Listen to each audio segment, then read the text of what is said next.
యుద్ధానికి ముందు ఉన్న ధరకి ఇప్పటికి భారీ మార్పు కనబడుతోంది ఎరువుల్లో. యుద్ధానికి ముందు $490 నుంచి $509 ఉంది టన్ను. ఇప్పుడు 930 నుంచి $959 ఉంది.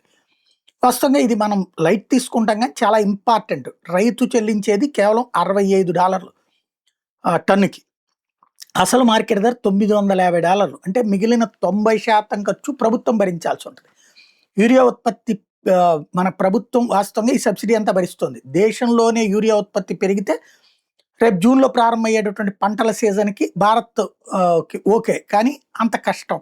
ఇప్పుడు రష్యా, బ్రెజిల్, ఆఫ్రికా నుండి ఎక్కువ దిగుమతులకి అధిక ధరలో ఆర్డర్ పెడితే ప్రస్తుతానికి సమస్య లేదు. కానీ ఆ భారం భారతదేశం మీద పడతది. ప్రభుత్వం మీద పడతది. ఇప్పటికే సబ్సిడీ ఖర్చు $4 బిలియన్ అయింది. ప్రస్తుతానికి ప్రభుత్వం అదనపు ఖర్చు తన రిజర్వ్ నుంచి వాడడానికి నిర్ణయించుకుంది. యూరియా లేకుండా అయితే గనక మనకి బియ్యం గానీ, గోధుమలు గానీ, మొక్కజొన్న గానీ, సోయాబీన్ లాంటి ఎక్కువగా పండవు. ఇదే కాకుండా ఆహార భద్రత సంబంధించిన సమస్య అవుతుంది. ఆర్థిక ఒత్తిడి పెరిగిపోతుంది. గత 10-15 ఏళ్లుగా ఒక సిస్టమేటిక్‌గా ఎదుగుతూ వచ్చింది కాస్త ఒక్కసారి సంక్షోభంలోకి వెళ్ళేటటువంటి పరిస్థితి ఉంటుంది. హార్ముజ్‌లో సమస్య కారణంగా గ్యాస్ ఖరీదు, ఎరువుల ఖరీదు, ప్రభుత్వ సబ్సిడీ పెరగడం, ప్రభుత్వం మీద భారం పెరుగుతూ ఉండడం ఒక మన ఆర్థిక పరిస్థితిని దెబ్బతీస్తోంది. భారత్ కొత్త యూరియా ప్లాంట్లు నిర్మించడం అనేది ఇందుకోసం పెట్టింది. పాత ప్లాంట్‌ను కూడా మళ్ళీ ప్రారంభిస్తోంది.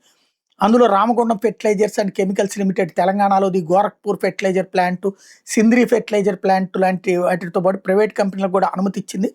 కానీ అవి ఉత్పత్తి ప్రారంభించడానికి టైం తీసుకుంటుంది. ఇప్పటికిప్పుడైతే అవ్వదు కదా. ఒకే దేశం మీద ఆధారపడకుండా రష్యా, ఆఫ్రికా, ఇతర దేశాల నుంచి కూడా దిగుమతులు చేసుకుంటుంది. ఇప్పుడు మిడిల్ ఈస్ట్ నుండి ఆగిపోయిన రష్యా, ఆఫ్రికా నుండి దిగుమతులు అయితే రెట్టింపు చేసుకొస్తున్నారు. రష్యా వేరే దేశాలకు ఎగుమతులు బ్యాన్ చేసినా మన దేశానికి మాత్రం పంపిస్తానని చెప్తుంది. ఇంకో పక్కన భారత్ ఒక పెద్ద గేమ్ చేంజర్ అయినటువంటి నానో యూరియా క్రిందసారి తీసుకొచ్చింది. అది ఇది ఆనినంతగా ఆనట్లేదు రైతులకు వచ్చేటప్పటికి.